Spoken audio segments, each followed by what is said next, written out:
Hello and welcome. Now, this month of July, PM Express has determined that it's going to better understand the issues Ghana faces by way of social protection. And I'm starting off with the discussion on the aging. And now a study that looks at the welfare of people aged over 65 in 91 different countries revealed that Ghana was pretty much near the bottom of the chart of the best places in the world to be the elderly. Now, one of the main reasons is that the elderly poor the poverty rate is disastrously high, and as most elderly Ghanaians have no source of income. Why have we thrown our traditional values overboard, and is government at all concerned? Now, the World Cup is almost over, but we can still look at Brazil and at the Ministry of Gender and Children and Social Protection in a way ahead of us in regard of looking after their elderly. What is it that they are doing differently that we are not doing? With me in the studio is Lawrence Ofori Ado, who is a Deputy Director for Social Protection, and he's here to educate us. But you know what? He's also a traditional ruler. Now, when I come back, I will tell you all about that and find out from him where did our values go. My name is Nana Ansakwa, and this is PM Express.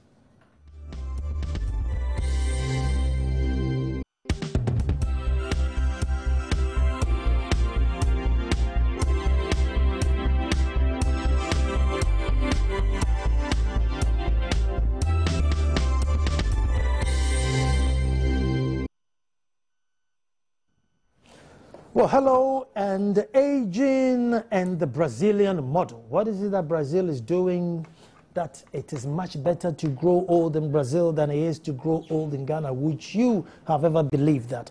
But with me to discuss this is Lawrence Ofori Ado. But he is also Barima Osei Frimpong II, Achim Pram Kesihine.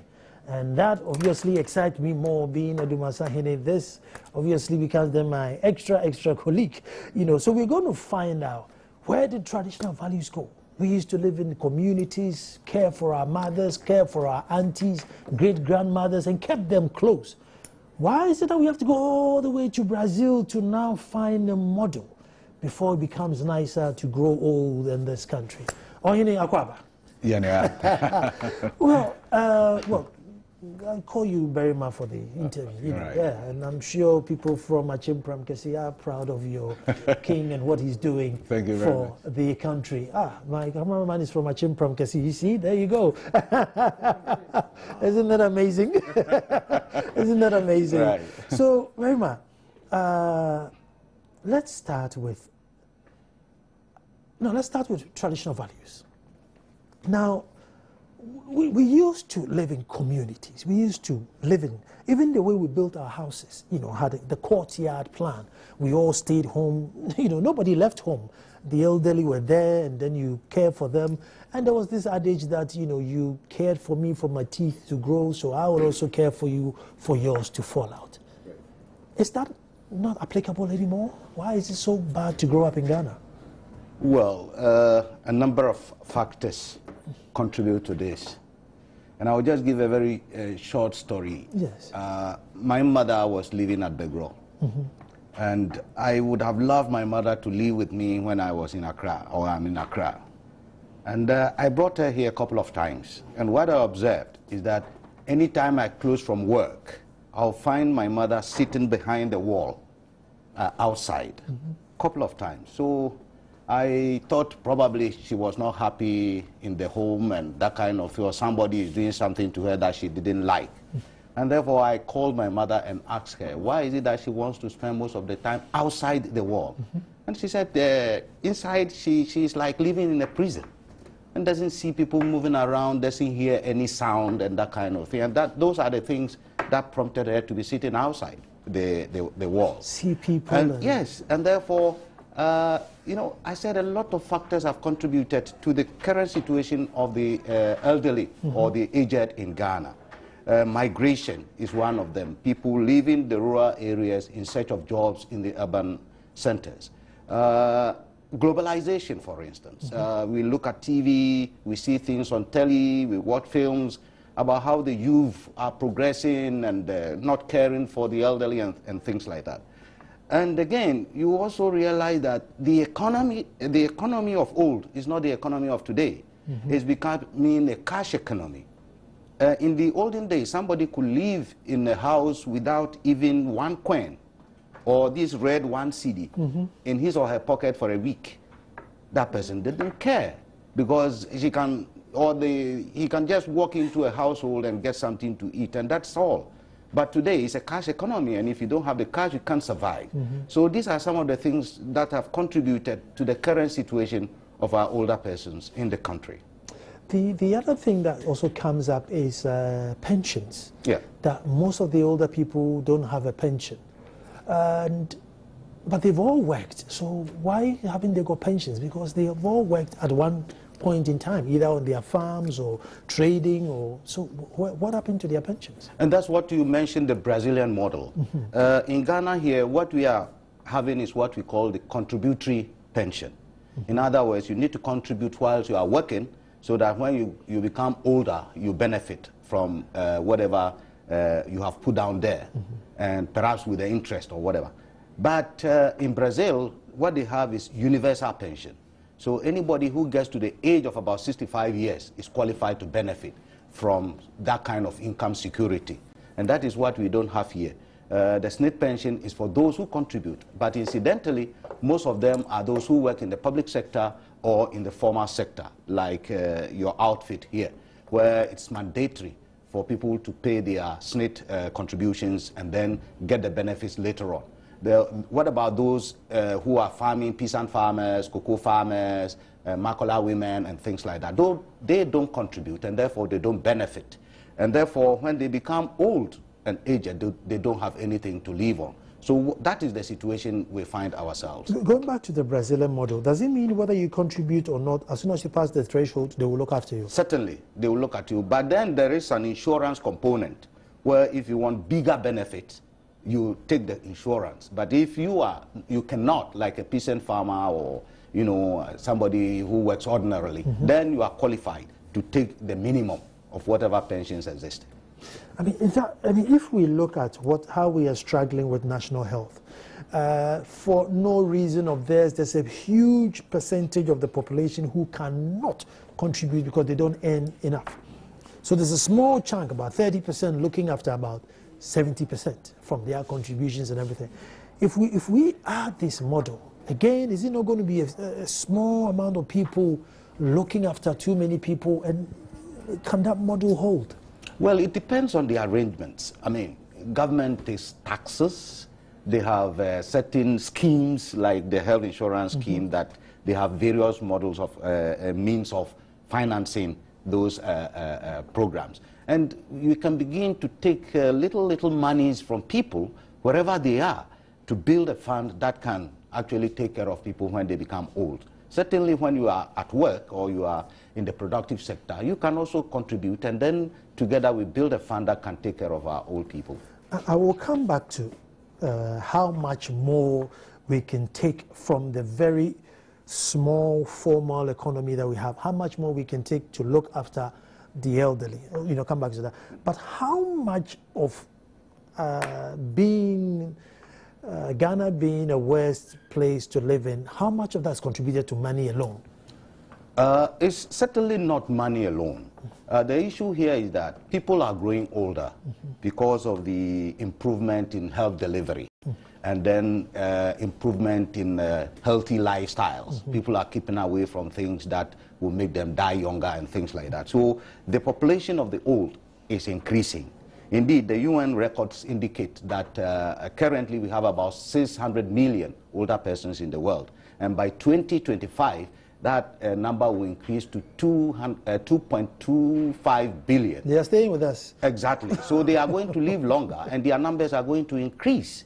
And therefore, it's about time we begin to look at their needs and then planning adequately for them. And planning alone is not about income security. It's about housing. What type of houses do they live in? And then the environment.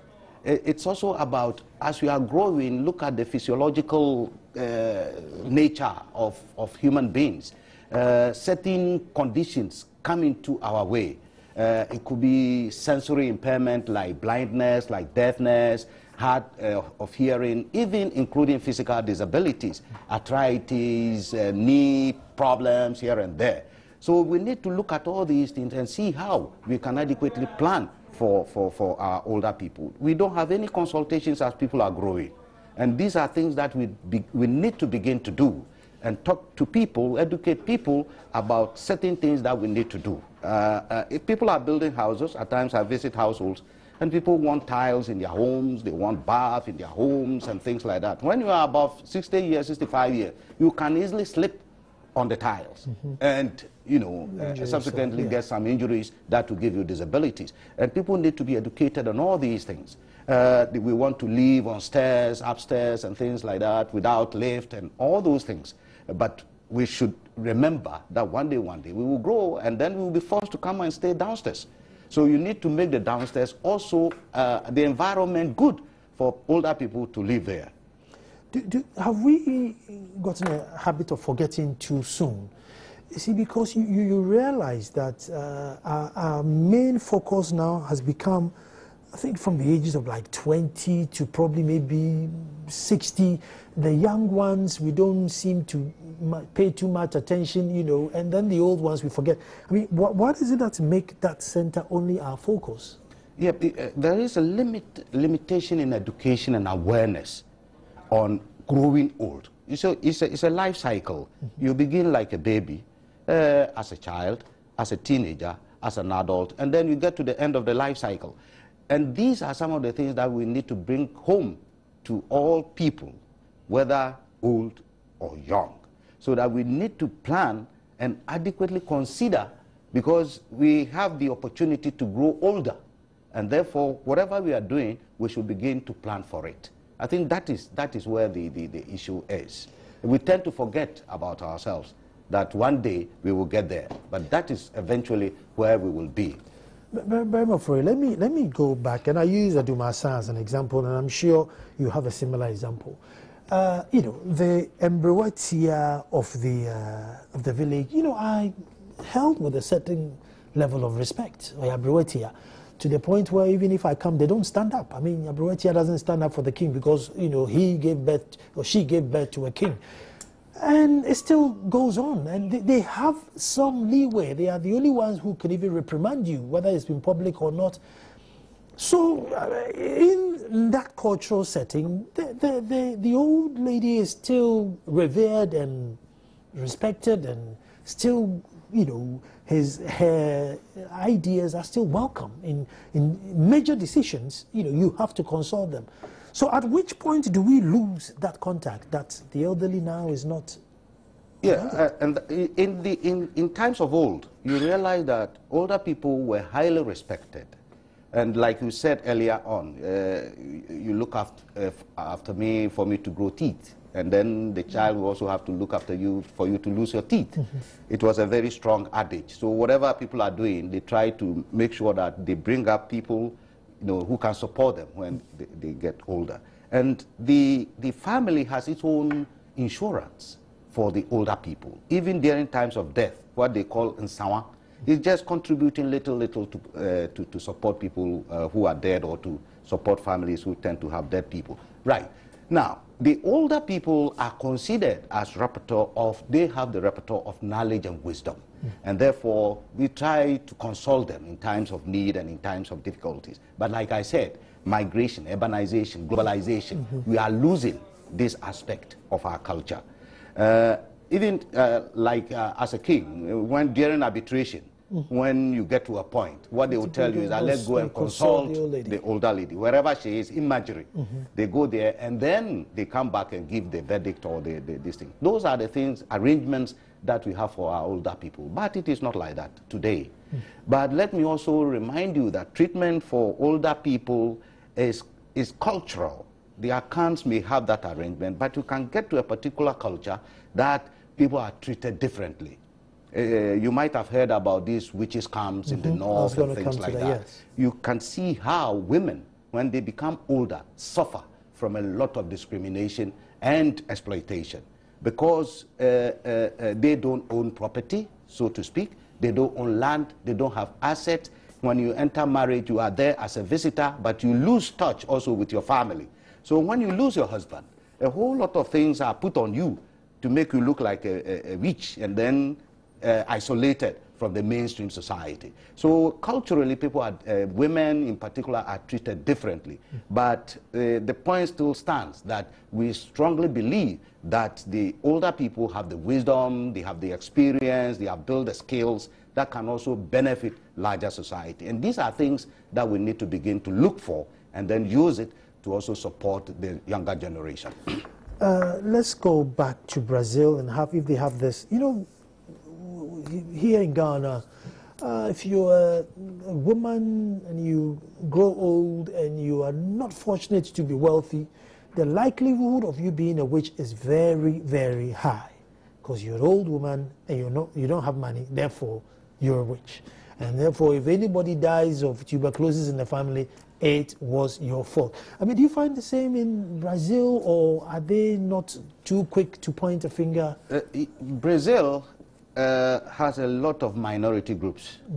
They have a large population of blacks. And this kind of thinking, perception exists within the minority blacks. But then I haven't had enough interaction with the other minority groups and also the majority groups. They behave differently. They have varied cultures. And therefore, you can have it among certain minority groups. Okay, so we focus. I mean, education now, and now we flaunt ourselves with that. There's school here and education, there's school and education. There are churches in every corner, mosque in every corner. But still, 2014 in July, we will still point a finger at an old lady suffering from dementia or suffering from stress and say, ah, there you go, she's a witch. Why can't we grow out of it, and why are we still doing that? Well, that is why the issue about social protection is very, very important. So that society, and when I talk about society, I mean the country, the government should take particular interest in the needs of older persons. Because at certain points in our lives, if you are incapable of doing certain things and you become a burden on your family or on your community, certainly that is how you'll be treated. But if there is a system in place to actually protect these people, then of course those perceptions would be minimized. I remember in the 1960s, government set up a facility at Bekwai called Destitute and Infirmary. It was a center where people who are, you know, old and do not have families, are homeless and things like that, could go and have some respite or live there. Incidentally, in those days, when you go there, you will not find any Ghanaian there. You will find mostly people who are from the neighboring countries, from Niger, from Mali, from Burkina Faso, who were residing there, because the Ghanaian still believes that the older person is a very important person in the family and will not allow the mother or the grandmother to go and live in such a facility. They will prefer them live in their own homes. But then, when they become a burden excessively on the family, then of course they can imagine a whole lot of things around them.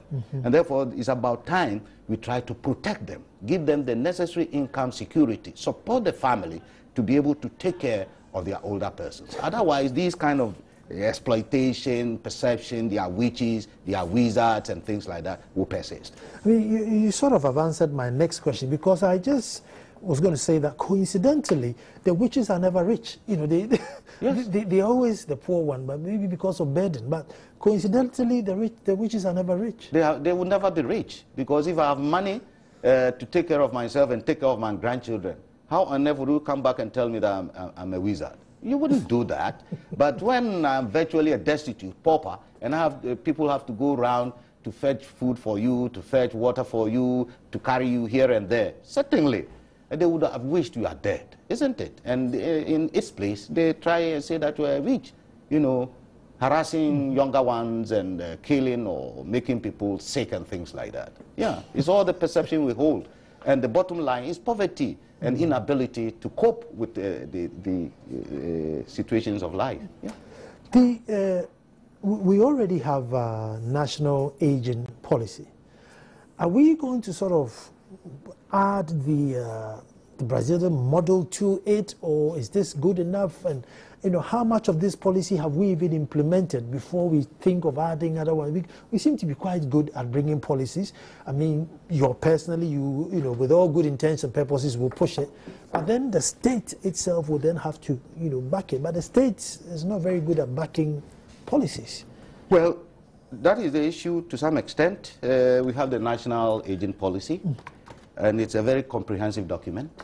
It incorporates a lot of instruments, UN instruments, African Union instruments, and even some of the best practices that we can find around us, including the Brazilian model, because there's extensive social protection provisions in this.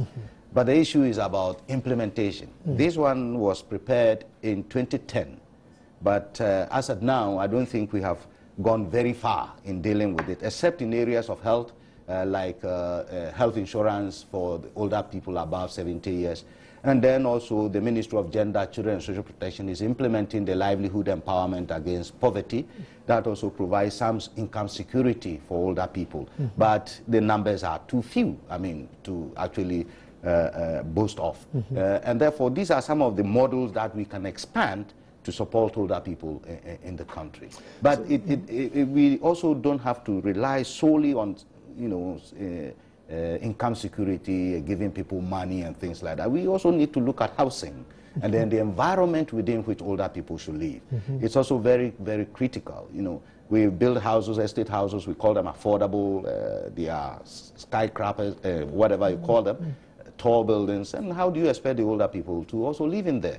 And therefore, it's about time you also design houses for older people to live in, without necessarily putting them in areas that will not be conducive to their conditions and situation. I mean, in our policy, I mean, is there a way of registering older people within a particular area and giving them a particular community center that they meet maybe thrice in a week? They all come there for a common purpose and give them something to live with. I mean, can we afford it? Or yeah, in some countries, like in Brazil, they have what they call daycare centers. We tried it in Ghana. If you go to Osu, opposite the Shell, you see that HelpAge put up a daycare center where older people could go and then sit amongst themselves, have fun, talk about the olden times and things like that. But these are things that we can replicate in other communities and in the districts, particularly the district assemblies, can begin to think about setting up some of these daycare centers. It provides them with leisure.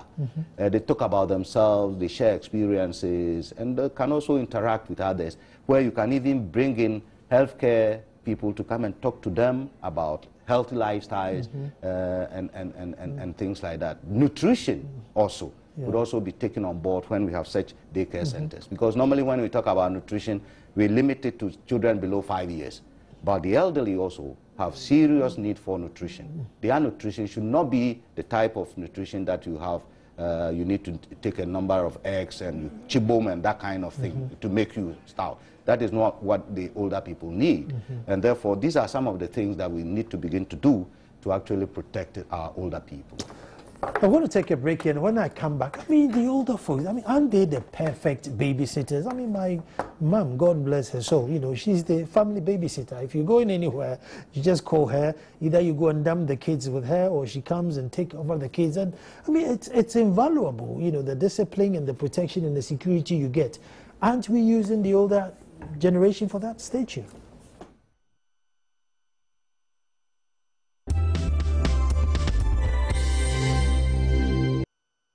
Well, hello and welcome back to this very, very sensitive and important subject. I don't know if we're becoming also a bit selfish while we are globalizing and, modernizing ourselves, if I may say. We are too busy to look after our parents. Is that really the case? Before we went on the break, I was wondering, I mean, the older folks are the perfect babysitters. You're traveling or you're going to work and, they look after your children for you. And sometimes, I mean, that's the same care you got to become who you are. So it doesn't get better than that. Aren't we using them for that? Well, yeah, these are some of the things that we can be using the older people for. And not only that, I'll come to that, but, you know, we also need to support them. This morning I was listening to one of the radio stations when they were congratulating Kweku Baako for becoming 60 years. And then people were asking, oh, he should be writing books, he should be writing articles, giving lectures and things like that. These are ways that we can tap the rich resources that our older people can bring into the equation. Now, at the rural level or even at the community level, we can also engage our older people. Like you are saying, as babysitters, as daycare center attendants who are caring for children in our homes and in our communities. There is a model in the northern region where we have something we call labor-intensive public works, where people, the poor, are brought to places to work. Now, while they are working, they bring in older people who cannot work, like carrying stones or carrying loads and things like that. And they are the ones who care for the babies and kids, while their mothers who are productive go to work. These are things that we can begin to think about so that we can put our older people into very good use instead of leaving them to sit at home and doing practically nothing and getting bored and then being described as witches here and there. The problem, is it more in the urban areas or is it also in the rural area as well? Well, it's beginning to happen in the rural areas because I mentioned migration. People are leaving the older people to the big cities to look for jobs. So as they leave, these people also become redundant and they don't have anybody to rely on. And you know, these days you can't rely on family members and things like that. Everybody is busy and therefore your salary will have to go back to the old lady at home. And if you don't have it, what happens to the old lady? She becomes virtually destitute. But these are ways that we can put them into good use, get some small income. You know, most of them try to spend most of their time in churches, and the churches would also have to look at that.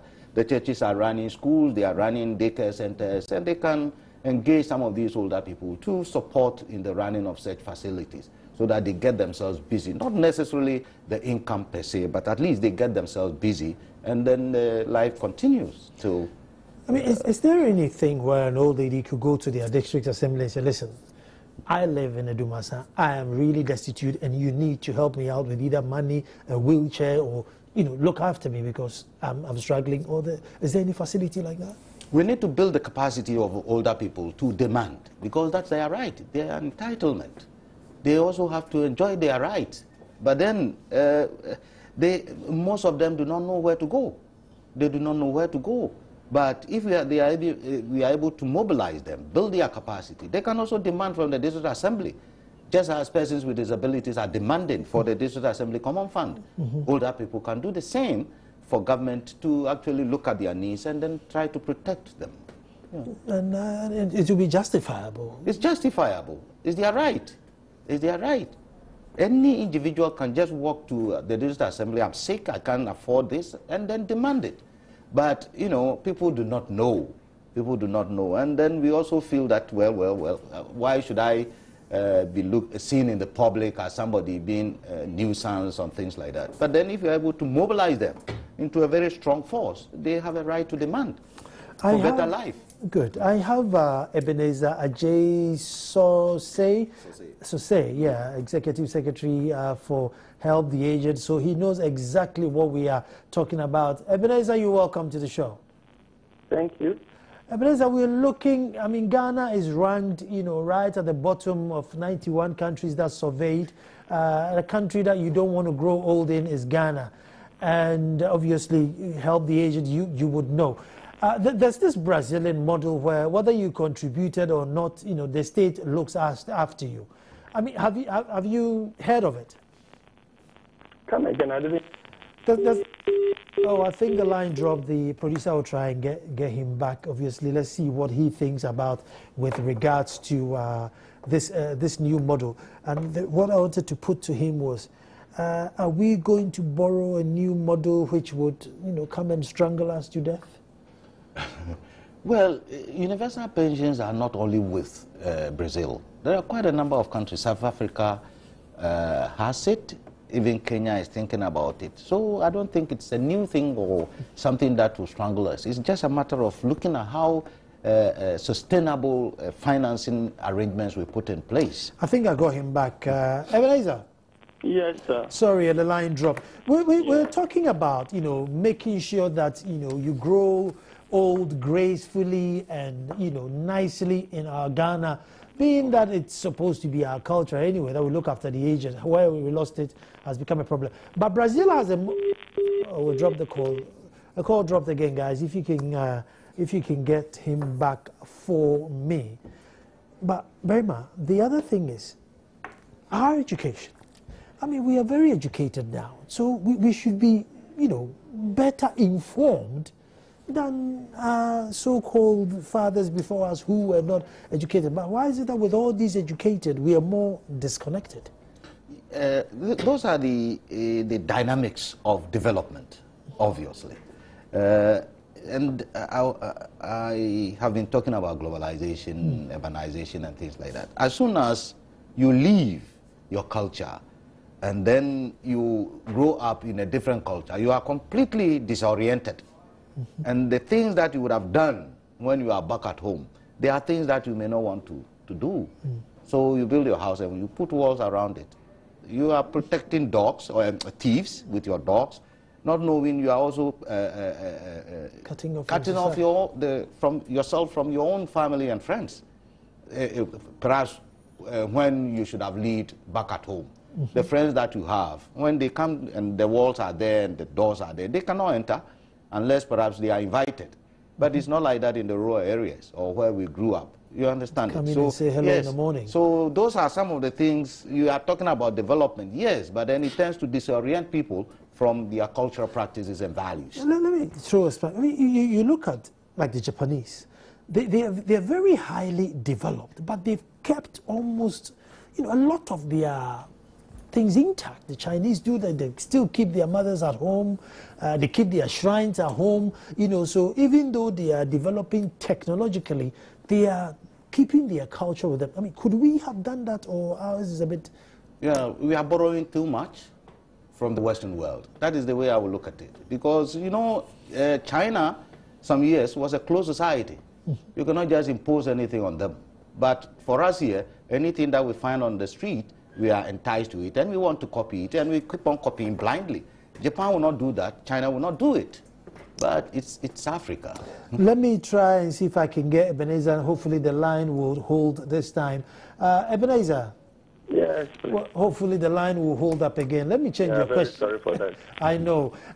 We're looking, I mean, we are looking at, you know, modernization, globalization, and all the reasons we have why we can't be who we are, and therefore we leave the aged, you know, at the mercy of God knows what.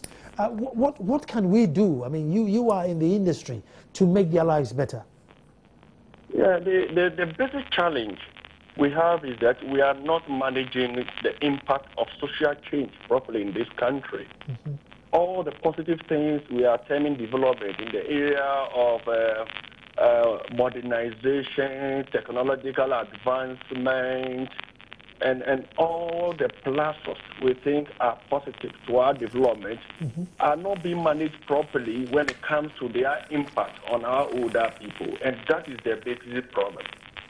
The major issue here is for us to adapt to our situation. We know for sure that we have a traditional system which was quite adequate in taking care of its members, including older people. Yeah. Things are changing, but it seems like we are not managing the change. And we want to borrow from advanced countries, which are sometimes against our very cultural practices. And this is basically the problem of our older people in this country, nationally. The other thing also is, if we look at our, you know, wealth gap between the have and the have-nots, there are a lot and lots and lots of have-nots. Indeed, the informal sector is probably about 80%. So there's all these 80%, you know, a chunk of them are going to grow old and not have a pension. Are they going to depend on the 20% who pay taxes and everything to spread and then look after them? How do we do that? The first issue has to do with why are they not having pension? Because we don't have a pension law which excludes anybody. You know, I mean, at least from 1st January 1972, when we started our pension laws, nobody was excluded. So why did we exclude them? Why didn't we put in enough effort to capture those, especially in the informal sector? As we speak now, we are paying cocoa farmers bonuses, but we don't talk of their pension. But meanwhile, they cannot also be going to the farm forever anyway. So the problem is the system. So it is a system failure. Of course, now we have an intervention that is the Livelihood Empowerment Against Poverty program. That is the LIP cash transfer program. And that is targeting 65 years and above who are not having pension. But how much is the LIP? And how wide is the coverage? And until recently, when we are seeing improvement, the situation was that the payment was not even regular. So recipients could not even plan with it. Of course, we are seeing some improvement now. So the LIP can also not be the total solution to the income deficiencies that older people face. It is never adequate. Of course, cash transfer are not supposed to be that adequate to encourage people not to do anything. But ours is woefully inadequate. So that is the situation. And the government has no option than to intervene because the issue has to do with failure of system. If you have captured everybody, including those in the informal sector, if you have not made bonus to cocoa farmers a political issue, where those who pay bigger money are those who are applauded, and we forgetting about their pension, who is to blame? Then government should come in. That is the issue. I share the sentiment a lot. Should we then make sort of contribution compulsory, where everybody has a card and that, listen, you need to contribute something? I don't know. How do we get everybody on board? Through education or through compulsion? Get everybody on board. What? To contribute something towards their, the old age. But the laws are already there. So in the area of income, the pension laws are there. If I was selling coconut and, the tax man came, he's never going to ask me, look, where's your pension contribution, even though I'm standing by a whole pile of coconuts worth probably 1,000 cedis. But that is the problem with the system, because that coconut seller qualified. So we have to educate him, and we have to also enforce. After education, let's just enforce. It's one of our problems in this country. Enforcement. Enforcement. The coconut seller qualifies for pension on condition that he contributes. He is not excluded. He is exercising the option of exclusion. Educate him. Now, if you educate him and he's not contributing, because of the problem the non-contribution will give to society in the future, enforce the law on him. But it seems it is easier to take those in the formal sector to court, to go and say that they are not paying the contribution of their employees. But the same thing can apply to the individual. It is enforcement. So it's both awareness, education, enforcement. And we will improve upon the system. Let me come back to you again. Okay, hold on. Yes, let me get Barima to contribute. Beneza, how is it? This is fine. Nana, how is work? I'm doing fine. Look, is AMA not going round almost every day collecting revenues and monies? Oh, they are. How much is it? Are they putting in for pensions? Can't we, through that, build a fund that will protect everybody? That's another point, isn't it? That's it. So I think what we need to do is to sit down and have an appropriate financing arrangement for older people. So whilst they are paying their daily toll, they are contributing to the pension. Yes. And it's a system failure and enforcement. People are not aware of some of these things, and they just take things for granted. But we need to begin to plan for older people. But what is it that makes us? I think as a people we are very forgetful. I mean, Ebenezer, let me put this to you. As a people, we become very, very forgetful. Up until 18, when you can vote, nobody wants to know. And up until 65, when you can't get up to go and vote, nobody wants to know. I mean, so there's just the middle bracket that we look after. Whether when you're too young or too old, we don't care. What is this that develops this culture? I don't know if you have any answers for me. No, that culture partly is because of exploitation by our politicians. It is exploitation by our politicians. Our politicians exploit the vulnerability of our youth. Yes, we have youth unemployment. So generally, it is easier to engage the youth as foot soldiers and get them something. Which of the political parties, as we speak now, has even put in place a scheme to give employable skills to the youth from the time we had election to the next election. We are always using them for the wrong thing. So it is about we taking advantage of the vulnerability of our own people.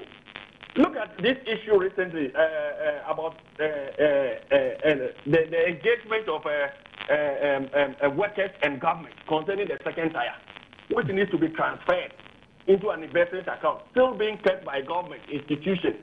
So these are the system, and all these things affect how much those people will earn when they grow old. But the problem is because by government, we in the private sector have already selected our trustees, and our money is invested. The government is still keeping the hands of the workers. How much are they going to earn at the end of the day when they grow old? It's part of it.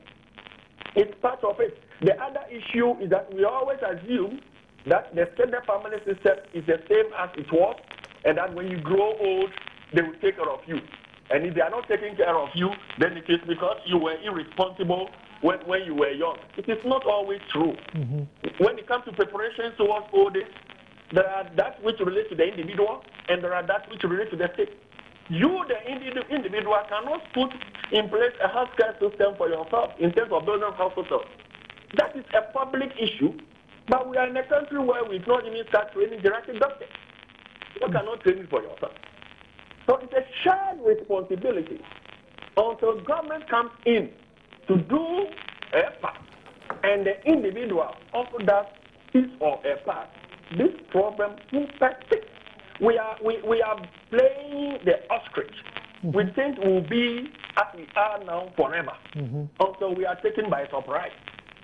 And the funny aspect of it is that we've also portrayed preparation towards old age in terms of only financial. We forget about the social one, including growing up with your good friends, including being active in the extended family activities, including funerals and festivals, which some of us don't attend. We grow old and we are strangers to our own extended family people. We need to support them. But these are our issues. We are just playing the ostrich. The other thing, Ebenezer Sose, is it's not a very popular subject. You never see anybody with red armbands hitting the road saying that, listen, look after our mothers and our grandparents, give them something. We never hit the roads and demand for them, do we? Yes, because the youth are yet to recognize that it's better for them to create a society for all ages. It has to do with selfishness. We are all thinking about ourselves. That is the issue. The reality is that at that age, many of them wouldn't have that strength to be going around with placards. Many of them wouldn't be able to participate in that. And that is the issue. But others don't think that they also belong to society. We see them as spent force. I mean, especially after retirement, they are spent force. Forget about them. They should go home and die. That type of attitude. We are not creating a society for all ages. And that's why we are solidarity with older people in this country is quite very, very, very low. And so we have a scenario, for example, we have a lot of women rights organizations. Many of them, when things happen to the middle age, and I mean the youth and the middle age in terms of the female, you see how they come out to defend and to protect. But are we still having older people being accused of witchcraft and being abused physically and morally and everything?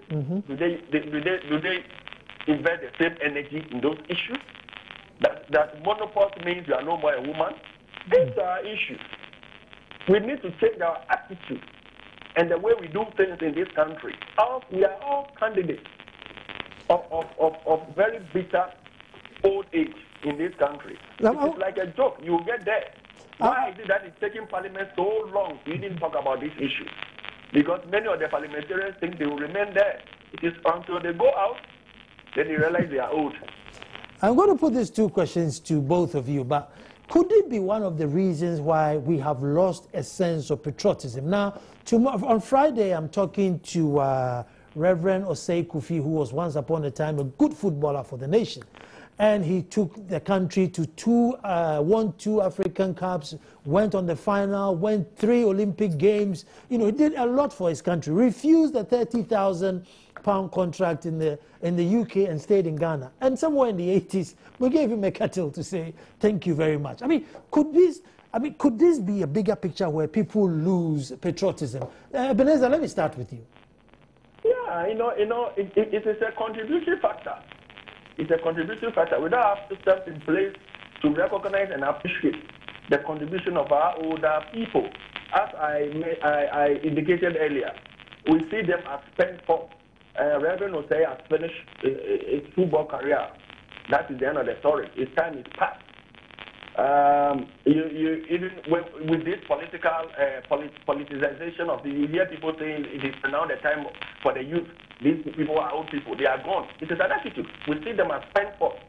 The other thing is that there are a lot of older people who are still contributing to the development of society. But we have also placed ourselves in such a way that we see their contributions.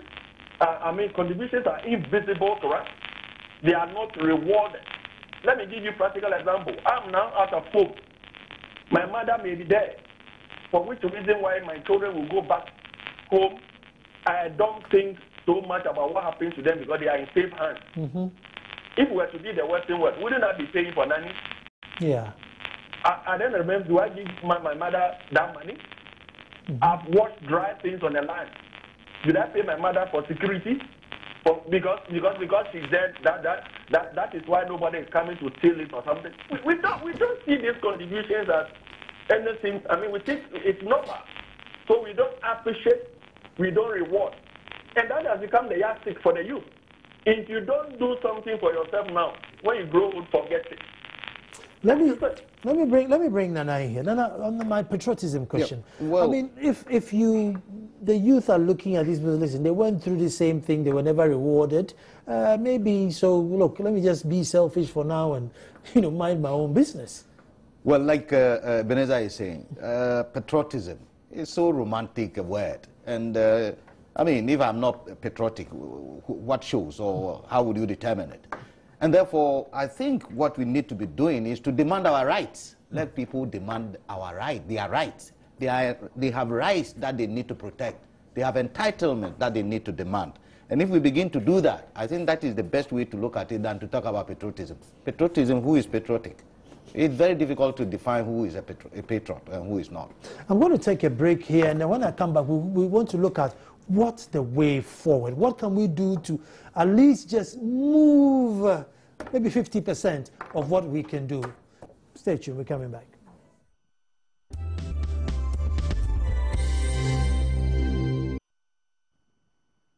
Well, growing old gracefully, nicely, peacefully.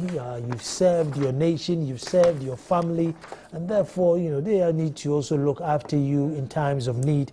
The Brazilian model is what we are discussing with them. Once you're 65, you are obliged to be taken care of by the state. Can we afford it?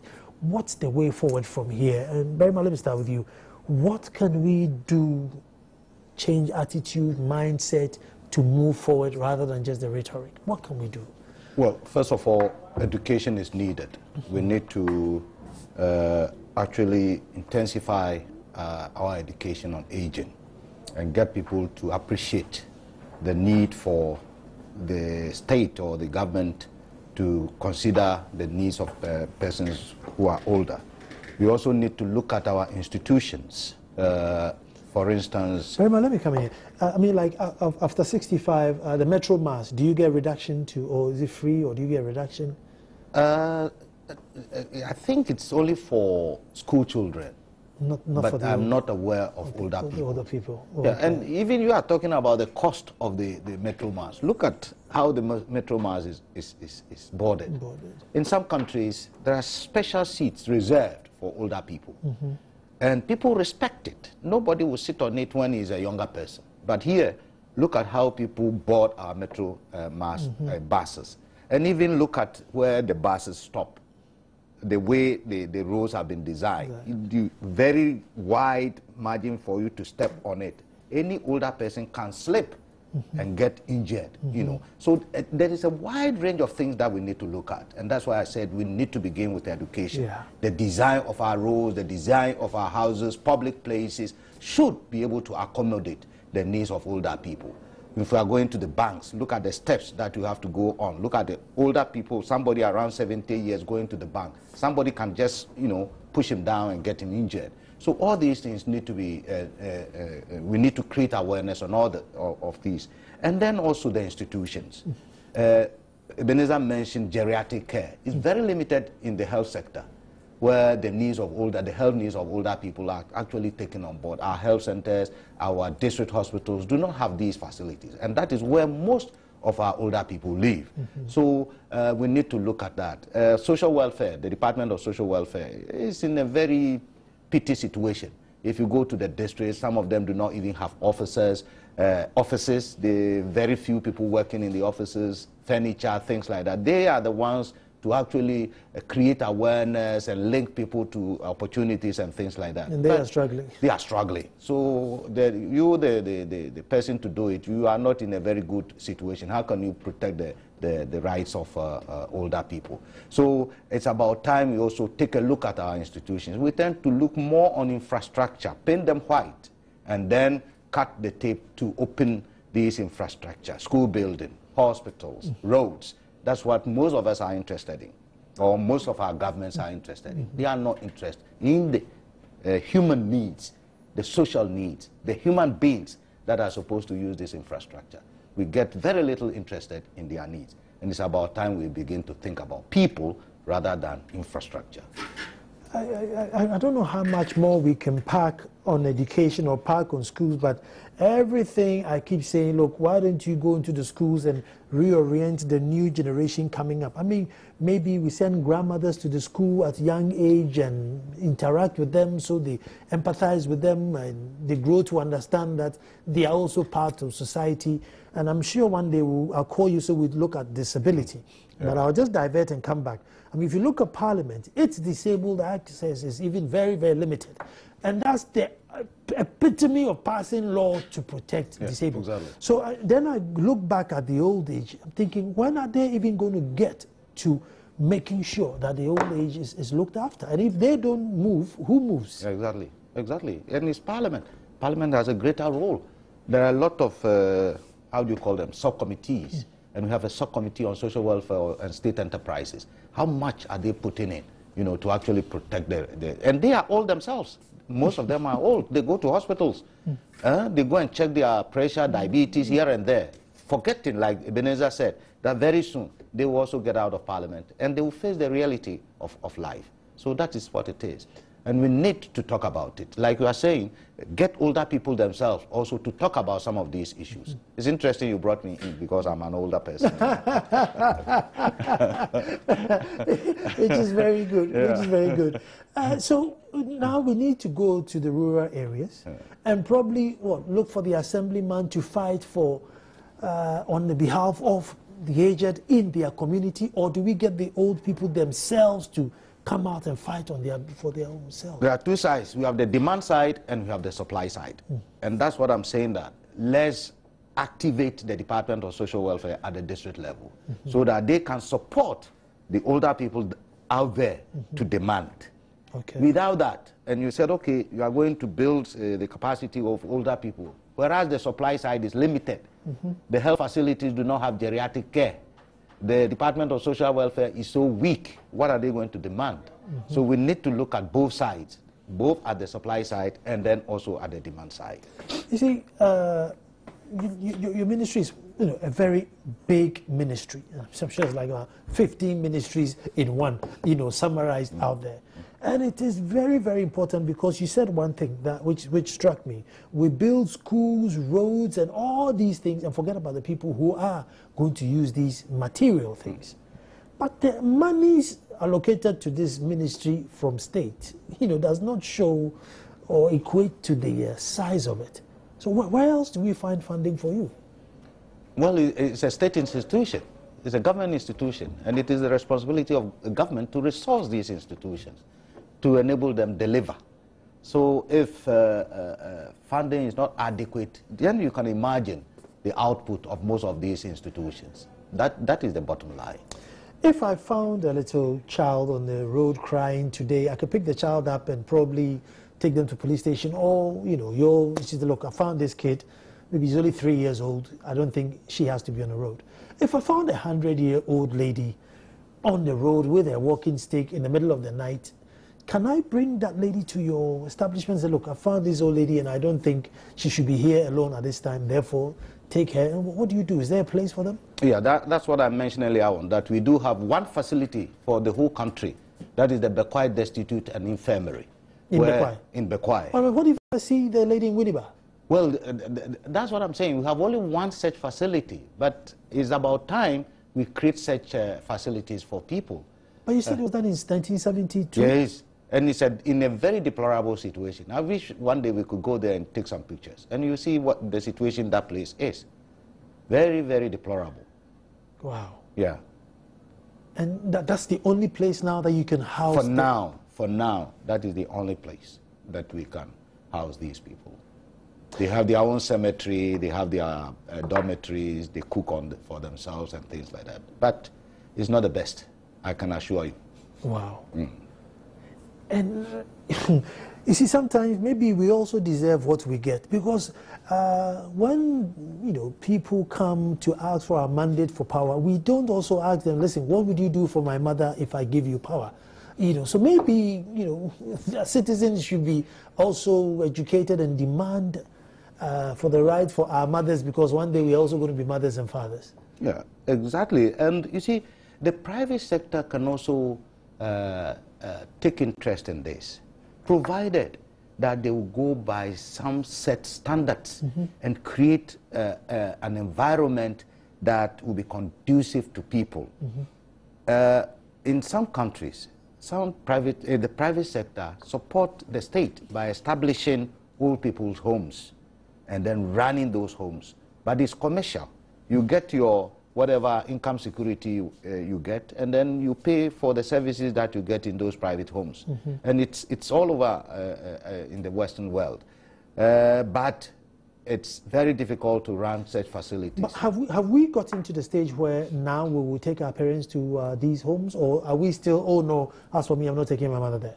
But certainly a lot of people will not do that. A lot of people in our culture will not do that. But the example that you gave, that you find somebody on the road by that time in the night, you don't know where to send the person, the private sector can take advantage of this and charge the state for bringing people in there. Yeah. Is there room for such hostels? Yeah, some of our colleagues living... Oh, demand, maybe yes, the word I'm going to use, demand. Some of our colleagues living outside the country would have loved to have such facilities in Ghana. So they can... Some of them talk to us, do you have this facility? I'm getting older, I want to get closer home. And if there is that facility, I want to go and live in there. So it's an area that the private sector can also look at.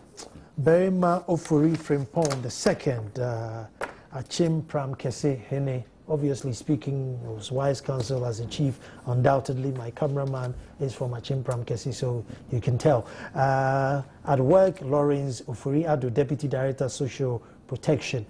Thank you very much. Okay. But we're dedicating every Thursday of the month of July for an issue of social protection to educate and make ourselves aware of what we need to do to protect the aged, the disabled, children, and also women. So thank you very much for responding to our call. You're welcome. And tomorrow is Friday. We're talking to Osei Kofi, the footballer. Fantastic story he has, so stay tuned. But as I say, thank you for watching, and we'll be back to do it all over again.